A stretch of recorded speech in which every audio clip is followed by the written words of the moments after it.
जय हिंद दोस्तों, मैं हूं आपका बहादुर सर। और दोस्तों, आज के इस वीडियो में हम करंट अफेयर्स के एक और ट्रेंडिंग टॉपिक को डिस्कस करेंगे। टॉपिक का नाम है चर्चित महिलाएं 2025। तो दोस्तों, अगर आप किसी भी एग्जाम की तैयारी कर रहे हो, डन मान के चलना, इस टॉपिक से हर एक एग्जाम में 2 से 3 क्वेश्चन तो पूछे ही जाते हैं। तो आइए दोस्तों, बिना किसी देरी के शुरुआत कर लेते हैं नंबर फर्स्ट क्वेश्चन से। और नंबर फर्स्ट क्वेश्चन है, हाल ही में मिसेज यूनिवर्स 2025 का खिताब जीतने वाली पहली भारतीय महिला कौन बनी है। मोस्ट इंपोर्टेंट क्वेश्चन है। तो दोस्तों, मिसेज यूनिवर्स 2025 का खिताब जीतने वाली पहली भारतीय महिला बन गई हैं शेरी सिंह। सी ऑप्शन करेक्ट हो जाएगा। और डिटेल से हम क्वेश्चन को डिस्कस कर लेते हैं। दोस्तों, जो शेरी सिंह हैं ये भारत की हैं और इन्होंने मिसेज यूनिवर्स 2025 का ताज जीतकर इतिहास रच दिया है। ऐसा पहली बार हुआ है जब किसी भारतीय महिला ने ये खिताब अपने नाम किया है। और दोस्तों, ये जो प्रतियोगिता है मिसेज यूनिवर्स 2025, इसका आयोजन फिलीपींस की राजधानी मनीला में किया गया और इस प्रतियोगिता में 120 देशों की सुंदरियों ने भाग लिया है। और 2025 में इस प्रतियोगिता का कौन सा संस्करण आयोजित हुआ है? 48वां संस्करण। तो ये सारे फैक्ट आपको याद रखना है। दोस्तों, इसी क्रम में एक और क्वेश्चन आपसे पूछा जाएगा, मिस इंडिया यूनिवर्स 2025 का खिताब किसने जीता? तो मिस इंडिया यूनिवर्स 2025 का खिताब जीता है मनिका विश्वकर्मा ने। इसके बारे में भी हम डिटेल से डिस्कस करेंगे।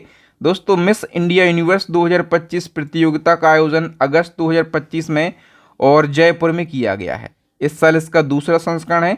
पहला संस्करण 2024 में हुआ था और ये जीता था रिया सिंघा ने। 2025 का जीता है मनिका विश्वकर्मा ने, जो कि राजस्थान के श्री गंगानगर से बिलोंग करती हैं। और दोस्तों, इसी के साथ जो मनिका विश्वकर्मा हैं वो मिस यूनिवर्स 2025 के लिए क्वालिफाई कर चुकी हैं। ठीक है, तो ये सारे फैक्ट आपको याद रखना है।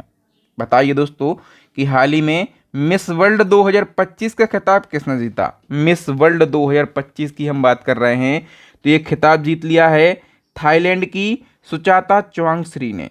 सी ऑप्शन करेक्ट हो जाएगा। दोस्तों, मिस वर्ल्ड 2025 प्रतियोगिता का जो आयोजन है वो हैदराबाद में हुआ है और 72वां संस्करण है। इसमें 108 देशों की प्रतिभागियों ने भाग लिया और जीता है थाईलैंड की सुचाता चुआंगश्री ने।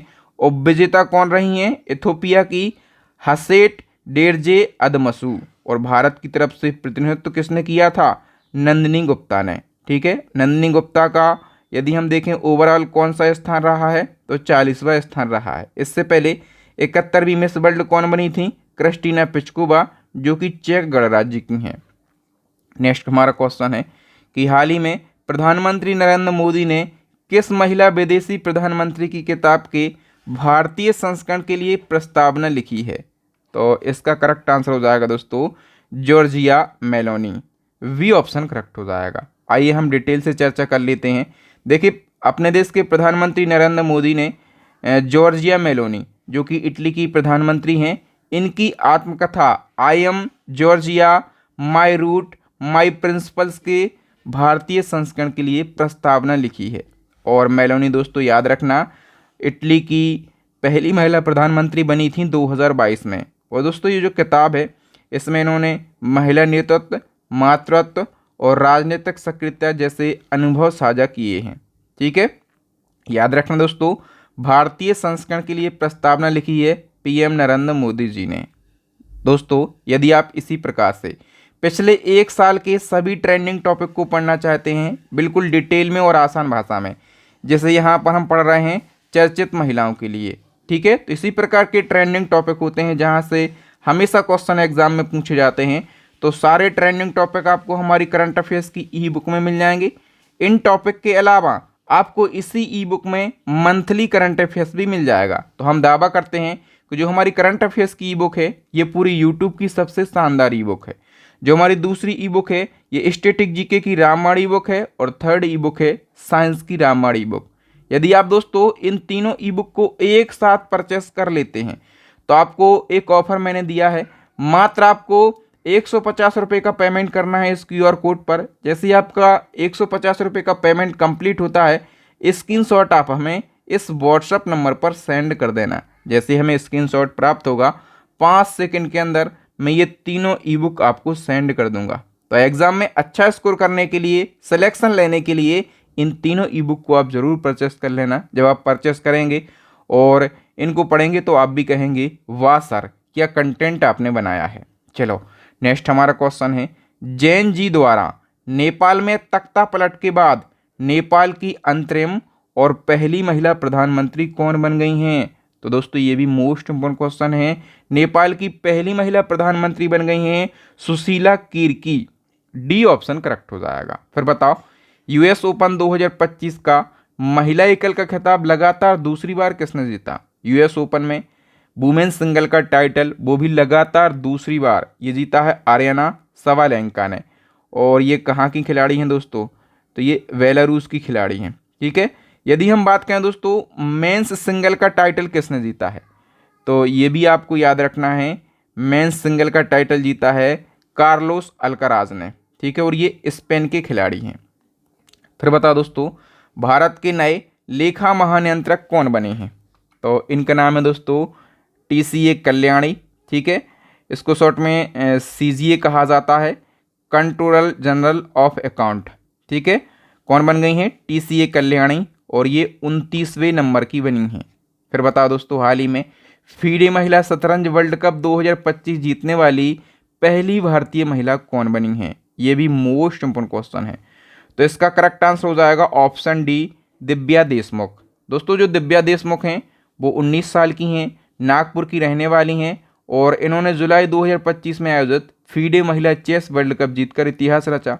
कैसे इतिहास रचा? दिव्या देशमुख इस खिताब को जीतने वाली पहली भारतीय महिला बनी है। मतलब इनसे पहले ये खिताब किसी ने नहीं जीता, और दिव्या देशमुख ने फाइनल मुकाबले में भारत की ही एक खिलाड़ी को हराया है। इनका नाम है कोनेरू हम्पी, और दिव्या देशमुख इस शानदार जीत के साथ भारत की 88वीं ग्रैंड मास्टर और महिलाओं के क्रम में चौथी ग्रैंड मास्टर बन गई हैं। बताइए दोस्तों, हॉलीवुड वॉक ऑफ फेम 2026 सम्मान के लिए चुनी जाने वाली पहली भारतीय अभिनेत्री कौन बनी है? तो इनका नाम है दीपिका पादुकोण। नेक्स्ट क्वेश्चन है, दक्षिण अमेरिकी देश सूरीनाम में पहली महिला राष्ट्रपति कौन बनी? तो सूरीनाम देश की पहली महिला राष्ट्रपति जेनिफर गेरलिंग साइमंस बनी हैं। ए ऑप्शन करेक्ट हो जाएगा। भारतीय नौसेना की पहली महिला फाइटर पायलट कौन बनी हैं? इनका नाम है आस्था पुनिया, और ये कहाँ से बिलोंग करती हैं? यूपी के मेरठ से ये बिलोंग करती हैं। फिर बताओ, भारतीय मूल की अर्थशास्त्री गीता गोपीनाथन ने जुलाई 2025 में किस अंतर्राष्ट्रीय संगठन के डिप्टी मैनेजिंग डायरेक्टर पद से इस्तीफा दे दिया? गीता गोपीनाथन ये काफ़ी प्रसिद्ध अर्थशास्त्री हैं भारतीय मूल की, और ये दोस्तों IMF एक संगठन है। ठीक है, इंटरनेशनल मॉनेटरी फंड, और इसमें ये डिप्टी मैनेजिंग डायरेक्टर थी, और इन्होंने पद से इस्तीफा दे दिया है, इसलिए चर्चाओं में हैं। फिर बताओ, जुलाई 2025 में RPF यानी कि रेलवे सुरक्षा बल की पहली महिला महानिदेशक कौन बनी है? तो दोस्तों RPF की पहली महिला DG जो है ये बन गई है Sonali Mishra. D option correct हो जाएगा। कब बनी? जुलाई 2025 में। वरिष्ठ IPS अधिकारी सोनाली मिश्रा को RPF का DG बनाया गया, और ये RPF की पहली महिला DG बनी है, इसलिए क्वेश्चन और भी ज़्यादा इम्पोर्टेंट हो जाता है।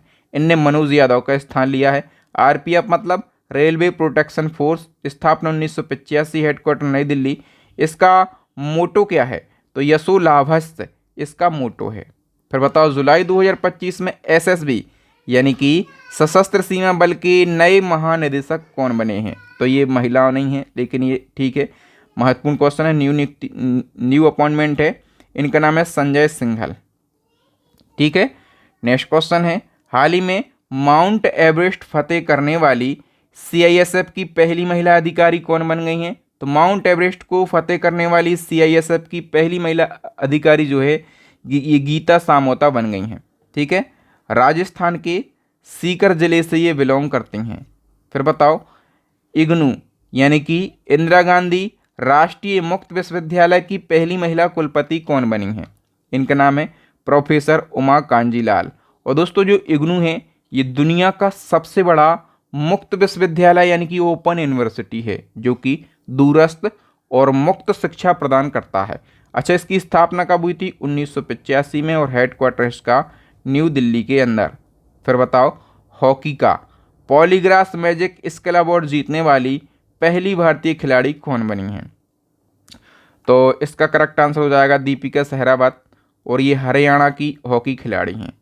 नेक्स्ट हमारा क्वेश्चन है दोस्तों, हिंदुस्तान यूनिलीवर लिमिटेड की पहली महिला सीईओ एमडी कौन बनी है? देखो दोस्तों, जिस भी क्वेश्चन में पहली, पहला, प्रथम जैसे शब्द जुड़ जाते हैं वो 5 स्टार वाला क्वेश्चन हो जाता है। मतलब एग्जाम में उस क्वेश्चन की आने की जो प्रोबेबिलिटी है वो 100% हो जाती है। तो हिंदुस्तान यूनिलीवर लिमिटेड की पहली महिला सीईओ और एमडी जो हैं ये प्रिया नायर बन गई हैं। ए ऑप्शन करेक्ट हो जाएगा। फिर बताओ, हाल ही में जादू की दुनिया का ऑस्कर कहे जाने वाला FISM world championship of magic 2025 किस भारतीय महिला ने जीता है? तो दोस्तों, ये जो खिताब है ये सुहानी शाह ने जीत लिया है। सुहानी शाह क्यों चर्चाओं में हैं? क्योंकि इनने जादू का ऑस्कर अवार्ड जीता है। ठीक है, और ऐसा पहली बार हुआ है जब किसी भारतीय ने वर्ल्ड चैंपियनशिप ऑफ मैजिक पुरस्कार जीता। और दोस्तों, सुहानी शाह कौन है? भारत की पहली महिला जादूगर और मेंटलिस्ट हैं, और ये राजस्थान के उदयपुर से बिलोंग करती हैं। और ये क्यों चर्चाओं में रहती हैं? तो इनके पास में दिमाग को पढ़ने की कला है, और ये मोटिवेशनल स्पीकर भी हैं। आप लोगों ने शॉर्ट वीडियो में यूट्यूब पर इनको ज़रूर देखा होगा। ठीक है, कर्नाटक की बेटी रेमुना परेरा ने कितने घंटे भारतनाट्यम करके वर्ल्ड रिकॉर्ड बनाया है? तो दोस्तों, रेमुना परेरा, इनका नाम याद रखना, ये कर्नाटक की बेटी हैं और इन्होंने लगातार 170 घंटे भारतनाट्यम करके वर्ल्ड रिकॉर्ड अपने नाम किया है। मई 2025 में कौन माउंट एवरेस्ट को फतेह करने वाली भारत की पहली दृष्टिबाधित महिला बन गई?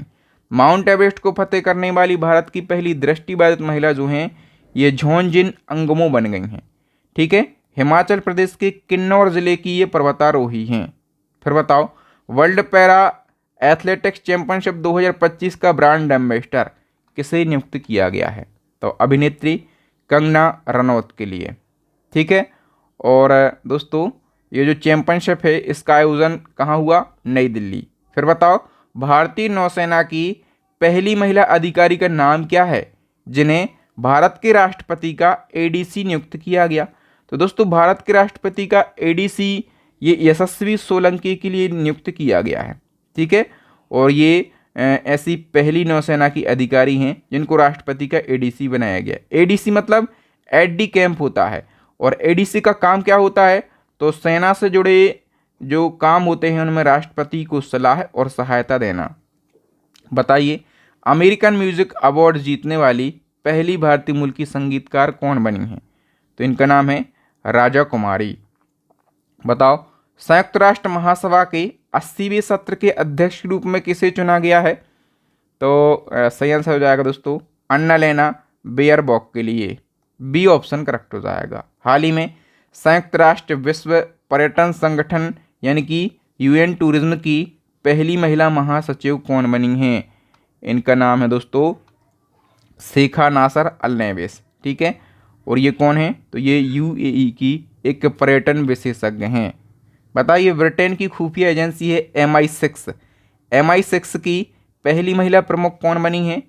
तो दोस्तों, इसका करेक्ट आंसर हो जाएगा ब्लेज मैट्रेवेली। जून 2025 को बॉलीवुड अभिनेत्री कैटरीना कैफ को किस देश का वैश्विक पर्यटन राजदूत नियुक्त किया गया? तो कैटरीना कैफ जो हैं ये मालदीव देश की वैश्विक पर्यटन राजदूत यानी कि ग्लोबल टूरिज्म एम्बेसडर बनी हैं। फिर बताओ, संयुक्त राष्ट्र महासभा ने किस वर्ष को अंतर्राष्ट्रीय महिला किसान वर्ष घोषित किया? तो इसका करेक्ट आंसर हो जाएगा वर्ष 2026 के लिए। बताइए, महिलाओं को प्रभावित करने वाले विवादों और सामाजिक मुद्दों से निपटने के लिए किस राज्य ने नारी अदालत का शुभारंभ किया?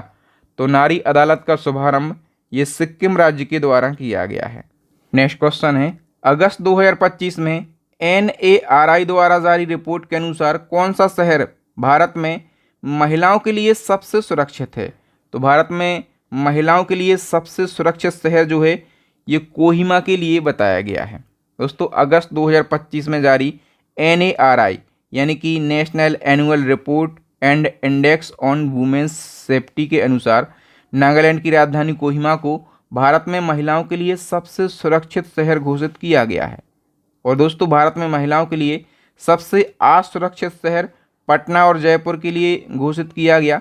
और दोस्तों ये जो रिपोर्ट है ये महिलाओं की सुरक्षा, अपराध दर, हेल्पलाइन रिस्पॉन्स और जन सुरक्षा उपायों के आधार पर तैयार की जाती है। नेक्स्ट क्वेश्चन है, किस राज्य ने हिंसा पीड़ित महिलाओं की सहायता के लिए ऑपरेशन हिफाजत शुरू किया? हिंसा पीड़ित महिलाओं के लिए ऑपरेशन हिफाजत ये पंजाब राज्य ने शुरू किया है। नेक्स्ट क्वेश्चन है, किस रेलवे जोन ने रेलवे के 5 बड़े विभागों की जिम्मेदारी महिलाओं को देकर इतिहास बनाया है? तो दोस्तों रेलवे के 5 बड़े विभागों की जिम्मेदारी महिलाओं को देकर इतिहास बनाया है दक्षिण मध्य रेलवे ने। सी ऑप्शन करेक्ट हो जाएगा।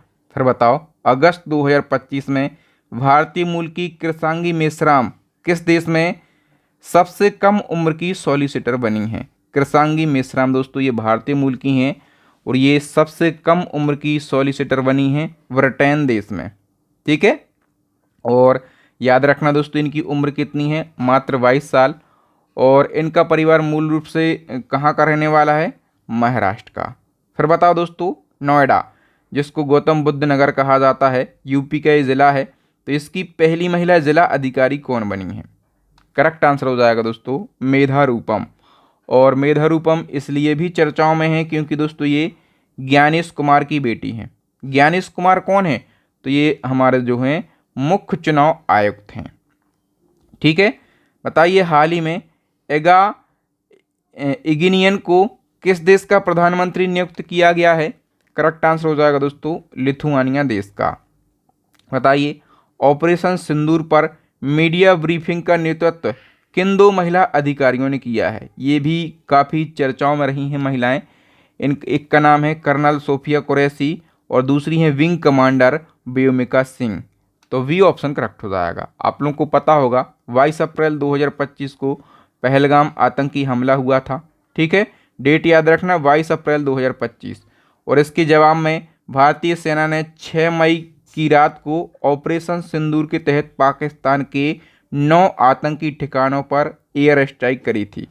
और इस एयर स्ट्राइक की जो प्रेस ब्रीफिंग है दोस्तों, ये विदेश सचिव विक्रम मिस्त्री के साथ 2 महिला सैन्य अधिकारियों, एक है कर्नल सोफिया कुरैशी और दूसरी है विंग कमांडर व्योमिका सिंह, इनने करी थी। ठीक है, तो इन 2 महिलाओं को, इन शेरनियों को आप ज़रूर याद रखेंगे। ठीक है, विंग कमांडर व्योमिका सिंह उत्तर प्रदेश के लखनऊ से बिलोंग करती हैं। ये भारतीय वायुसेना में विंग कमांडर हैं। कर्नल सोफिया कुरैशी ये गुजरात के वडोदरा से बिलोंग करती हैं और ये भारतीय सेना में कर्नल हैं। ठीक है, मई 2025 में भारतीय मूल की अनीता आनंद किस देश की विदेश मंत्री नियुक्त हुई हैं? तो अनीता आनंद भारतीय मूल की हैं और ये जो हैं ये कनाडा देश की विदेश मंत्री नियुक्त हुई हैं। बताओ किस भारतीय कन्नड़ लेखिका ने अंतर्राष्ट्रीय बुकर पुरस्कार 2025 जीता है? अंतर्राष्ट्रीय बुकर पुरस्कार 2025 दोस्तों ये बानू मुश्ताक ने जीत लिया है। ठीक है, तो याद रखना जो बानू मुश्ताक हैं ये कन्नड़ लेखिका हैं और इन्हें अंतर्राष्ट्रीय बुकर पुरस्कार जीता है और इनको ये पुरस्कार उनकी लघु कथा संग्रह हार्ट लैम्प के लिए दिया गया। ठीक है, इससे पहले ये जो पुरस्कार है ये जर्मन लेखिका जेनी एर्पेनबेक ने जीता था। ये जो पुरस्कार है साहित्य के क्षेत्र में दिया जाता है। स्थापना हुई थी 2005 में। फिर बताओ दोस्तों, मई 2025 में ऑस्ट्रेलिया की पहली महिला विपक्षी नेता कौन बनी? ऑस्ट्रेलिया की पहली महिला विपक्षी नेता कौन बनी है? सुसान ले। ए ऑप्शन करेक्ट हो जाएगा। हाल ही में मैसेज ग्लोबल इंटरनेशनल अवार्ड 2025 जीतने वाली भारत की पहली महिला कौन बनी है? इनका नाम है दोस्तों अनुराधा गर्ग। ठीक है, और ये हरियाणा के गुरुग्राम से बिलोंग करती हैं। मार्च 2025 में भारत की यात्रा पर आई तुलसी गबाड़ किस देश की खुफिया निदेशक हैं? तो दोस्तों जो तुलसी गबाड़ हैं जो कि भारत की यात्रा पर आई थी ये अमेरिका की खुफिया एजेंसी की निदेशक हैं। ठीक है, बताइए हाल ही में राष्ट्रमंडल राष्ट्रों की महासचिव बनने वाली पहली अफ्रीकी महिला कौन बनी है? इनका नाम है सरली बोटशबे। मार्च 2025 में रोशनी नादर मल्होत्रा भारत की सबसे अमीर महिला बनी हैं वो किस कंपनी की चेयरमैन है? तो रोशनी नादर मल्होत्रा ये भारत की सबसे अमीर महिला बनी है और ये HCL टेक्नोलॉजी की चेयरमैन है। ठीक है, बताइए हाल ही में किसे चमेली देवी जैन पुरस्कार 2025 से सम्मानित किया गया? देखो, चमेली देवी जैन पुरस्कार ये महिला पत्रकारों का सबसे प्रतिष्ठित पुरस्कार होता है और ये पुरस्कार पत्रकार जतेंद्र कौर तूर के लिए प्रदान किया गया है। फिर बताइए दोस्तों, देश की पहली महिला विधि सचिव किसे नियुक्त किया गया है? या फिर पहली महिला विधि सचिव कौन बनी है? इनका नाम है Anju Rathi Rana. B option correct हो जाएगा। बताइए, सबसे लंबे समय तक अंतरिक्ष में चलने यानी कि स्पेस वॉक करने का रिकॉर्ड किस भारतीय मूल की अंतरिक्ष यात्री ने बनाया है? तो इनका नाम है दोस्तों Sunita Williams. B option correct हो जाएगा। हाल ही में अंतर्राष्ट्रीय ओलंपिक समिति यानी कि IOC की पहली महिला अध्यक्ष कौन बनी हैं? इनका नाम है क्रिस्टी कोवेंट्री और ये जिम्बाब्वे से बिलोंग करती हैं और इनने थॉमस बॉक का स्थान लिया है। फिर बताओ, हाल ही में PM नरेंद्र मोदी का निजी सचिव किसे नियुक्त किया गया? PM मोदी जी का पर्सनल सेक्रेटरी जो है दोस्तों ये निधि तिवारी के लिए नियुक्त किया गया है। फिर बताओ, ड्रीमी टेक्नोलॉजी की पहली भारतीय ब्रांड एम्बेसडर कौन बनी है? तो इनका नाम है अभिनेत्री कृति सेनन। बताओ, हाल ही में किसे 34वें व्यास सम्मान से सम्मानित किया गया? व्यास सम्मान महत्वपूर्ण है, ये सूर्यबाला के लिए प्रदान किया गया है। ठीक है, कौन है? उत्तर प्रदेश की प्रसिद्ध हिंदी लेखिका है सूर्यबाला। इनको 34वां व्यास सम्मान दिया गया और इनको ये सम्मान इनके उपन्यास कौन देश को वासी वेणु की डायरी के लिए प्रदान किया गया। इससे पहले 33वां व्यास सम्मान पुष्पा भारती को दिया गया था। व्यास सम्मान 1991 से के बिरला फाउंडेशन के द्वारा दिया जा रहा है और ये सम्मान 10 वर्ष की अवधि में प्रकाशित किसी भी भारतीय नागरिक को हिंदी की एक उत्कृष्ट साहित्यिक कृति के लिए दिया जाता है। पहली बार ये सम्मान रामविलास शर्मा को दिया गया था। फिर बताओ, मई 2025 में पाकिस्तान के बलूचिस्तान की पहली हिंदू महिला सहायक आयुक्त कौन बनी हैं? तो इनका नाम है दोस्तों कशिश चौधरी। ए ऑप्शन करेक्ट हो जाएगा। फिर बताओ, हाल ही में राष्ट्रीय महिला आयोग की नई अध्यक्ष कौन बनी? तो राष्ट्रीय महिला आयोग की जो नई अध्यक्ष हैं ये विजया किशोर रहाटकर बनी हैं दोस्तों। ठीक है, और ये कौन से नंबर की राष्ट्रीय महिला आयोग की अध्यक्ष हैं? 9वें नंबर की। देखो, जो राष्ट्रीय महिला आयोग है इसकी स्थापना हुई थी 1992 में, हेडक्वार्टर है नई दिल्ली में। और ये जो आयोग है इसका उद्देश्य क्या है, क्यों बनाया गया भारत में? तो भारत में महिलाओं के अधिकारों की रक्षा करना, उनके खिलाफ हो रहे भेदभाव और हिंसा को खत्म करना और उनको सभी क्षेत्रों में समान अवसर प्रदान करके सक्षम बनाना इसका उद्देश्य है। ठीक है, तो दोस्तों यहाँ पर हमने पिछले 1 साल की जितनी भी चर्चित महिलाएं थीं सभी को पढ़ लिया है, डिटेल में पढ़ा है, आसान भाषा में पढ़ा है। मुझे उम्मीद है कि आपको कंटेंट की क्वालिटी और मेरी पढ़ाने का तरीका बहुत अच्छा लगा होगा। अच्छा लगा है, यदि आप चाहते हैं इसी प्रकार के सभी ट्रेंडिंग टॉपिक को बिल्कुल कम समय में पढ़ना, क्योंकि अभी आपके बहुत सारे एग्जाम लगे हुए हैं, मुझे पता है, कम समय में आपको क्विक रिवीजन करना है, तो इसके लिए आप हमारी ई बुक्स को परचेस कर लेना। जो हमारी पहली ई बुक है ये करंट अफेयर्स की ई बुक है। इसमें आपको सारे ट्रेंडिंग टॉपिक मिल जाएंगे जहाँ से हमेशा क्वेश्चन एग्जाम में पूछे जाते हैं। और टॉपिक के अलावा इसी ई बुक में आपको मंथली करंट अफेयर्स ही मिल जाएगा, बिल्कुल डिटेल में और आसान भाषा में। जो हमारी दूसरी ई बुक है ये स्टैटिक जीके की रामबाण ई बुक है। इसमें आपको ऑलमोस्ट जितने भी सब्जेक्ट हैं, जैसे विश्व का भूगोल, भारत का भूगोल, भारत का इतिहास, इतिहास के तीनों पार्ट, भारत का संविधान, अर्थव्यवस्था, सामान्य विज्ञान के भी तीनों पार्ट, और साथ में आपको मिल जाएगा कंप्यूटर जीके। मतलब जो TCS के द्वारा पूछे गए क्वेश्चन हैं 5000 से ज़्यादा क्वेश्चन आपको हमारी इस ई बुक में मिल जाएंगे। और इसी प्रकार से हमारे साइंस की ई बुक है। तीनों ई बुक को आप परचेस कर लेना। कॉम्बो ऑफर में यदि आप परचेस करते हैं तो केवल आपको ये 150 रुपये की 3 ई बुक्स मिलने वाली हैं। पेमेंट करना है इस QR कोड पर, और जैसे ही आपका पेमेंट सक्सेस हो जाता है तो आपको स्क्रीनशॉट इस व्हाट्सएप नंबर पर सेंड करना है। ठीक है, स्क्रीनशॉट जैसे ही हमें मिलेगा 5 सेकंड के अंदर मैं ये तीनों ई बुक्स आपको सेंड कर दूंगा। ठीक है, तो एग्जाम में सिलेक्शन के लिए इन तीनों ई बुक्स को आप जरूर पढ़ना। दोस्तों मुझे उम्मीद है कि आपको मेरे पढ़ाने का तरीका, कंटेंट की क्वालिटी ज़रूर अच्छी लगी होगी। अच्छी लगी वीडियो को लाइक कीजिए, अपने पॉजिटिव कमेंट कीजिए, ज़्यादा से ज़्यादा शेयर करना है अपने भाइयों के साथ ताकि वो भी इसका फ़ायदा उठा सकें। और नए बच्चे चैनल को सब्सक्राइब करके बेल आइकन ज़रूर दबा लेना ताकि जब भी मैं नया वीडियो अपलोड करूं तो उसका नोटिफिकेशन आपको सबसे पहले मिल सके। थैंक यू, जय हिंद। मैं हूं आपका बहादुर सर।